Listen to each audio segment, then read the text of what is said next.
옆에 있는 분과 이렇게 한번 인사해 볼까요? 하나님의 은혜가 당신과 함께합니다. 이렇게 인사하겠습니다. 시작. 하나님의 은혜가 당신과 함께합니다. 아멘. 빌립 씨가 쓴 놀라운 하나님의 은혜라는 책이 있는데요, 굉장히 베스트셀러가 되었던 우리 기독교 서적입니다. 그가 이 책에서 기독교가 타종교와 구분되는 가장 중요한 특징을 은혜로 들었습니다. 은혜야말로 타종교와 구분되는 가장 중요한 특징이라고 했는데요. 예를 들어서 우리나라에서 또 기독교만큼이나 융성한 종교가 불교 아닙니까? 불교에서는 구원을 뭐라고 보냐면 깨달음을 얻어서 모든 것에서 자유로워지는, 모든 번뇌에서 자유로워지는 해탈을 구원의 경지로 보고 있습니다. 여기서 해탈에 이르는 과정에서 가장 중요한 것은 본인의 수행입니다. 본인의 수행을 통해서. 그래서 유명했던 그 성철 스님이 10년간 좌불 참선을 했다고 하는데, 철자몽을 쳐놓고 10년 동안 앉아서 참선을 했다고 하잖아요. 보통 사람은 아니죠. 그래서 불교는 대표적으로 아래로부터의 구원을 말합니다. 그래서 불교에서 석가모니는 어떤 존재냐면 바로 치열한 수행을 통해서 해탈에 이르는 모델입니다. 모델. 그런데 우리 기독교의 구원은 전혀 다르죠. 전적인 하나님의 은총을 통해서 위로부터 임하는 구원이죠. 그래서 예수 그리스도는 아까 말한 불가의 석가모니가 구원에 이르는 모델이었다면, 수행을 통한 해탈에 이르는 모델이었다면, 그 전혀 다르게 예수 그리스도는 우리를 이 죄로부터 구원하는 능력으로 임하는 분입니다. 기독교의 구원이 전적인 하나님의 은총이라서 참 너무 놀라웠지만, 그러나 우리가 인간 세상의 정서로도 또 너무 받아들이기 힘든 것도 사실입니다. 여러분, 우리가 사는 세상이 얼마나 조건적인 세상입니까? 그리고 하나를 내놔야 하나를 얻을 수 있는 게 세상이잖아요. 그죠? 여러분, 가서 뼈 빠지게 일해야 돈이 나오잖아요. 그냥 돈이 나오나요? 여러분, 땅을 100m를 파면 돈이 10,000원이 나옵니까? 아니죠. 열심히 일을 해야, 열심히 뼈 빠지게 일을 해야 돈이 오지 않습니까? 내가 하나를 해야만 하나를 얻을 수 있는 게 세상이기 때문에 그것이 완전히 지배하는 이렇게 조건적인 세상인데, 그래서 전적인 은혜에 의한 구원이라는 개념이 너무도 이해하기도 힘들고 받아들이기도 힘든 것입니다.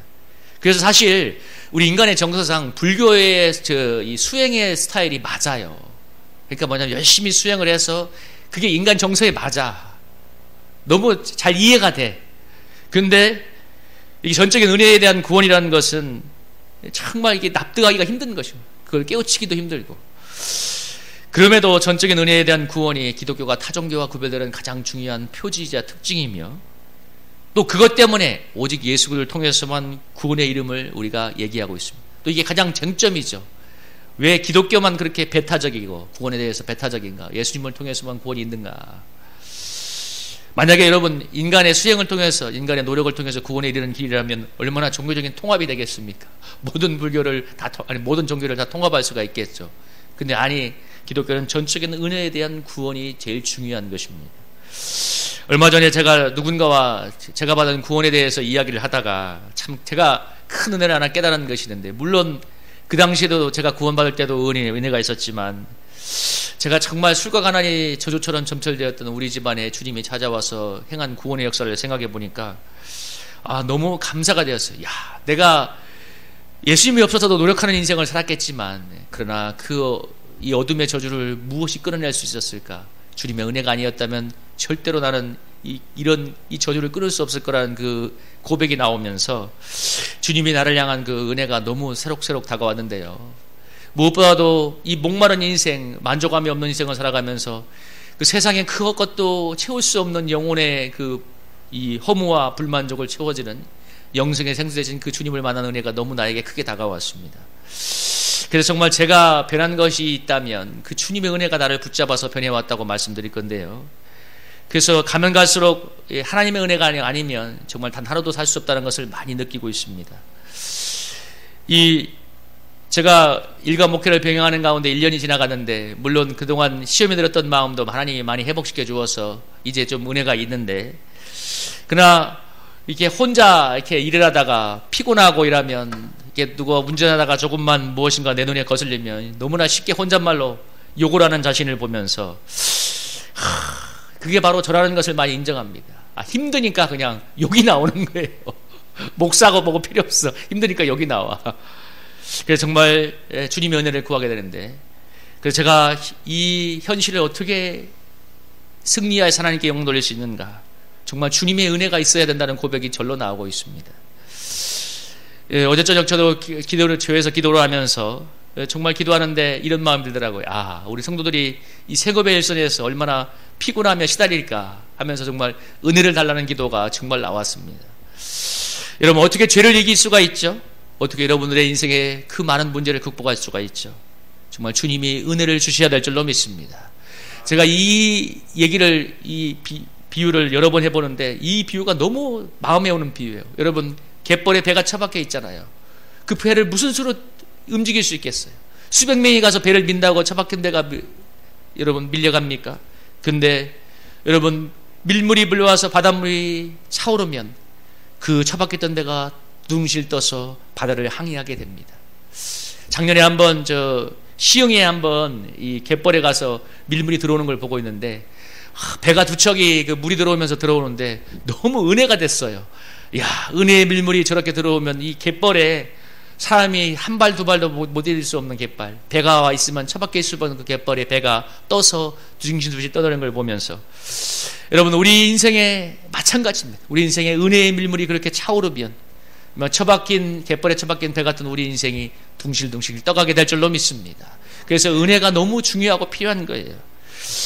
이것을 너무나 뼈저리게 체험했던 바울이 은혜로 의한 구원을 말하고 있는데요. 여러분, 바울은 정말 율법에 대한 열심이 특심한 사람이었어요. 그가 뭐라고 했냐면, 나는 모든 율법을 다 지켰다. 정말 그래서 그가 율법을 향한 열심이 특심했기 때문에 예수님을 믿음으로 구원받는다는 예수님을 추종하는 그 무리들은 나사렛 이단의 괴수였던 거예요. 그래서 그들을 그렇게 잡아 죽이려고 했던 거예요. 너무나 율법에 대한 열심이 특별했기 때문에. 근데 그 바울이 넘어졌던 딱 한 계명이 뭐냐면 10계명의 마지막 계명인 내 이웃의 것을 탐하지 말라는 그 계명이었습니다. 그러니까 바울이 도둑질을 하지 않지만, 이웃의 것을 도둑질하지 않지만, 그러나 마음에 타오르는 탐심은 해결할 수가 없는 거예요. 아무리 수행을 해도, 아무리 기도를 하고, 아무리 금식을 하고, 바울이 애를 써도 탐심의 문제만큼은 해결할 수가 없었어. 그래서 바울이 그 고통 속에서 막 몸부림치다가 했던 고백이 바로 이 로마서의 7장에 있는 고백입니다. 24절에 뭐라고 하나요? 오라, 나는 곤고한 사람이다. 이 사망의 몸에서 누가 나를 건져내랴. 너무 막 어떻게든 이 주님의 율법을, 하나님이 주신 율법을 이루려는 삶을 살고 싶은데 행위로는 그는 완벽할 만큼 이룬 사람이었어요. 그러나 마음에 차오르는 탐심의 문제를 어떻게 할 수 없기 때문에 그가 뭐라고 고백하고 있나요? 여러분, 19절에 이렇게 하죠. 내가 원하는 바 선은 행하지 아니하고 도리어 원하지 않은 바 악을 행하는도다. 내가 원하지 않은 그것을 향한 미를 행하는 자가 내가 아니요 내 속에 있는 죄로라. 그러면 내가 한 법을 깨달았나니 곧 선을 행하기 원한 나에게 악이 함께 있는 것이로다. 25절에서는 뭐라고 했습니까?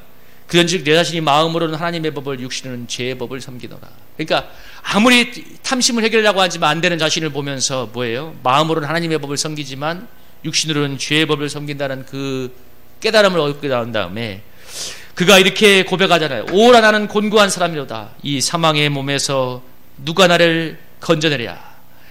이 절규 속에서 그 유명한 로마서 이어지는 8장의 그 유명한 말씀 있잖아요. 여러분, 한번 8장 1절부터 4절까지 한번 읽어볼까요? 한번 읽어보겠습니다. 시작. 그러므로 이제 그리스도 예수 안에 있는 자에게는 결코 정죄함이 없나니 이는 그리스도 예수 안에 있는 생명의 성령의 법이 죄와 사망의 법에서 너를 해방하였습니다. 율법이 육신으로 말미암아 연약하여 할 수 없는 그것을 하나님은 하시나니 곧 죄로 말미암아 자기 아들을 죄 있는 육신의 모양으로 보내어 육신의 죄를 정하사 육신을 따르지 않고 그 영을 따라 행하는 우리에게 율법의 요구가 이루어지게 하려 하심이니라. 아멘. 여러분, 여기서 법이라는 개념은 그냥 쉬운 용어로 바꾸면 권세라고 생각하면 돼요. 다스리는 것. 여러분, 생명의 성령이 뭐예요? 죄와 사망의 법에서 우리를 해방한다고 말합니다. 그러니까 죄와 사망의 권세를 뭐예요? 생명의 성령의 권세가 해방한다는 말입니다. 제가 아까 그 얘기했잖아요. 기독교의 가장 중요한 특징이 뭐예요? 위로부터 오는 구원, 예수 그리스도가 우리를 죄로부터 구원하는 능력이요 생명이라고 말했습니다.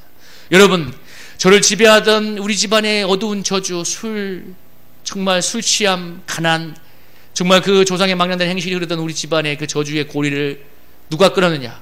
예수 그리스도가 오셔서 끊어주었습니다. 여러분, 이 바울이 이 체험을 한 다음에 내가 도저히 내 탐심을 내가 내 힘으로 해결할 수 없는데 그리스도 예수와 있는 생명의 성령의 권세가 죄와 사망의 권세를 이기는구나. 그가 체험을 했습니다.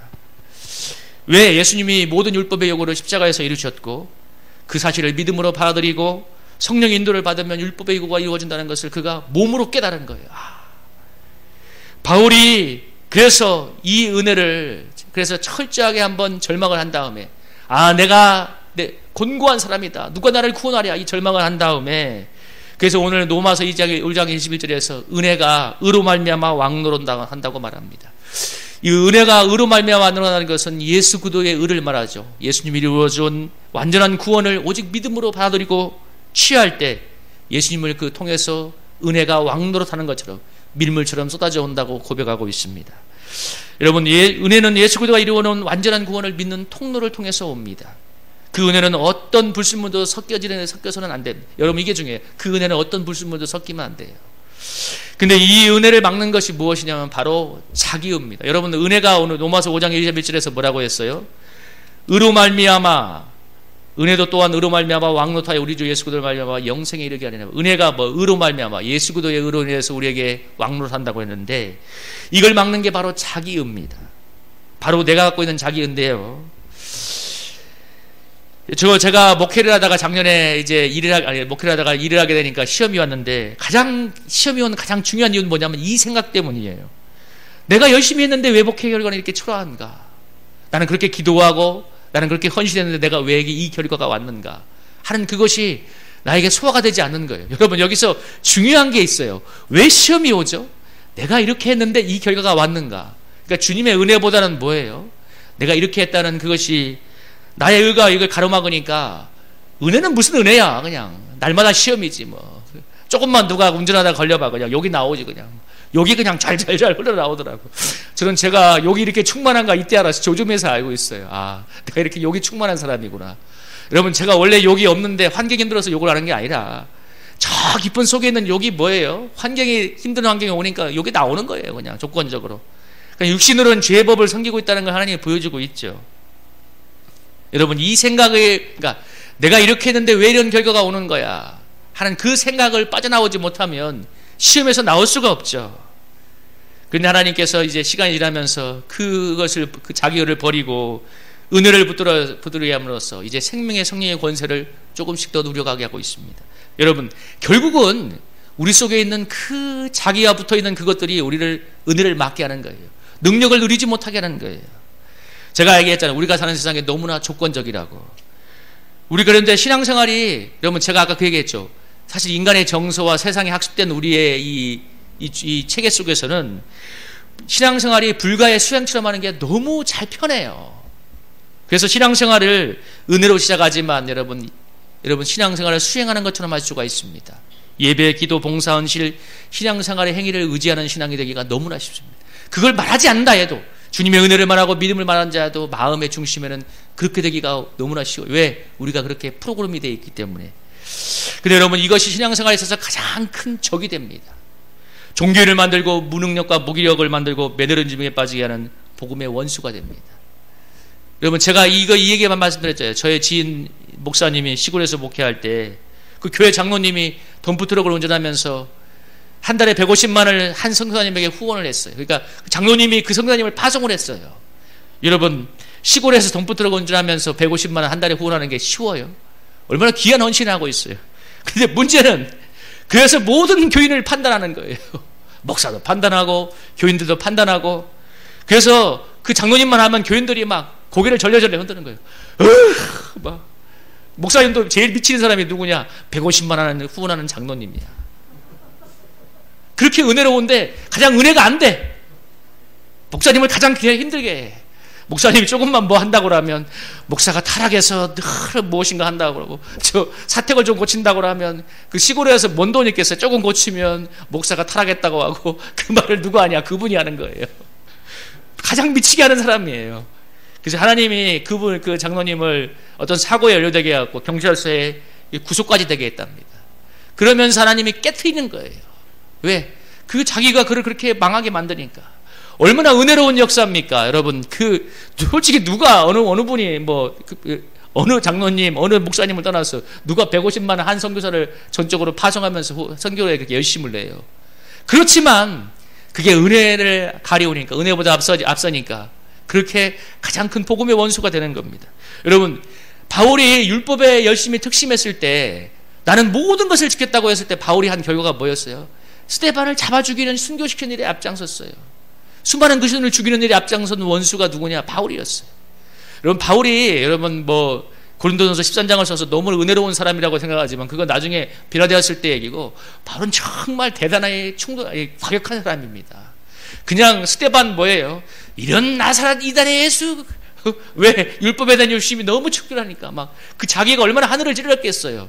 여러분, 바울이 대단한 사람 아니에요? 나는 모든 율법을 지켰다.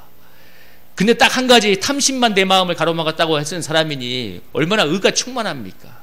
그러니까 그런 의를 가지고 했던 것은 그가 바로 사람을 죽이는 일이었습니다. 여러분, 우리가 바울이 어떻게 해볼 수 없는 이 곤고한 탐심 앞에서 정말 누가 이 사망의 몸에서 나를 건져내려 하는 그 절규를 한 다음에, 그리고 은혜로 내가 구원을 얻는구나, 정말 죄와 사망의 몸에서 끝내는 생명의 성령의 권세만이 나를 건지는구나 하는 것을 깨달을 때 그가 그렇게 오늘 이 고백을 하는 것입니다. 예수, 은혜가 이 의로 말미암아 왕노릇한다고 얘기합니다. 예수 그리스도는 생명의 성령의 법이 죄와 사망의 법에서 우리를 구원해낸다고 얘기하고 있습니다. 여러분, 그래서 그리스도인이 제일 중요한 게 뭐냐면 더 열심히 하는 것이 아니라 더 은혜를 의지하는 게 중요합니다. 여러분, 이 단어를 오늘 마음에 바꿔가시기 바랍니다. 모든 교회의 설교, 모든 교회의 모든 권면이 뭐예요? 더 열심히 기도해, 더 봉사해, 그죠? 근데 그리스도인에게 제일 중요한 건 뭐냐면 더 열심히가 아니라 더 은혜를 의지하는 것입니다. 여러분, 이걸 오늘 마음판에 이 한 단어를 새기고 가기를 주님의 이름으로 축복합니다. 복음의 원수가 무엇 때문에 온다고 그랬어요? 그것 때문에 오는 거예요. 불가의 수행과 같은 그런 신앙생활 때문에 오는 거예요. 그 마지막은 뭐냐면 종교인이 되는 겁니다. 바울이 되는 거고, 150만 원 후원하지만 모든 성도들에게 가장 괴로움을 주는 사람, 목사님에게 가장 괴로움을 주는 사람이 바로 그 사람입니다. 왜? 은혜가 앞서지 못하기 때문에. 그래서 하나님께서 우리에게 어려움을 오게 하는 이유가 있어요. 그래야 자신의 한계를 깨닫고 은혜를 의지하기 때문입니다. 그래서 바울처럼 오라 나는 곤고한 사람이로다 하는 영혼의 탄식을 하는 것은 영적으로 아주 유익한 것입니다. 물론 몸이 괴롭겠죠. 왜? 제법을 섬기고 있는 몸은 너무 괴롭겠지만 오라 나는 곤고한 사람이라는 그 탄식이 있는 게 너무 영적으로는 유익한 것입니다.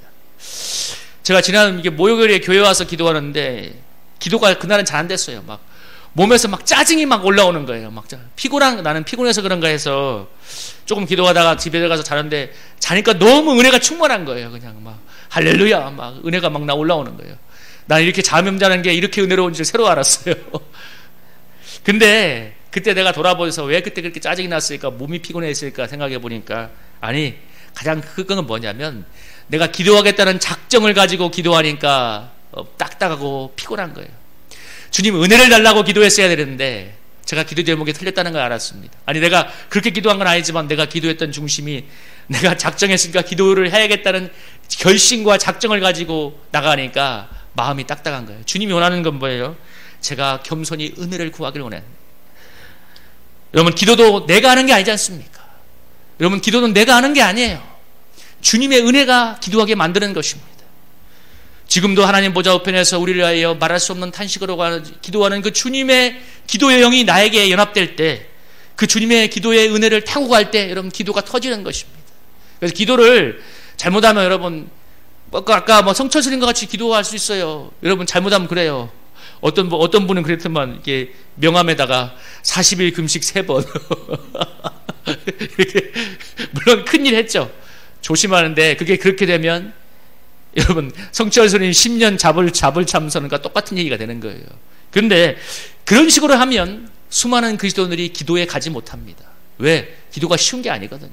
여러분 제가 뭐라고 했어요? 기도도 하나님 보좌 옆에서 우리를 위해서 말할 수 없는 탄식으로 기도하는 그 주님의 기도의 은혜를 받을 때, 그 기도의 은혜를 의지해서 기도형을 타고 갈 때 기도가 막 불붙는 기도가 나오는 것이지, 기도하겠다는 나의 결심과 작정으로 얼마나 기도하겠습니까?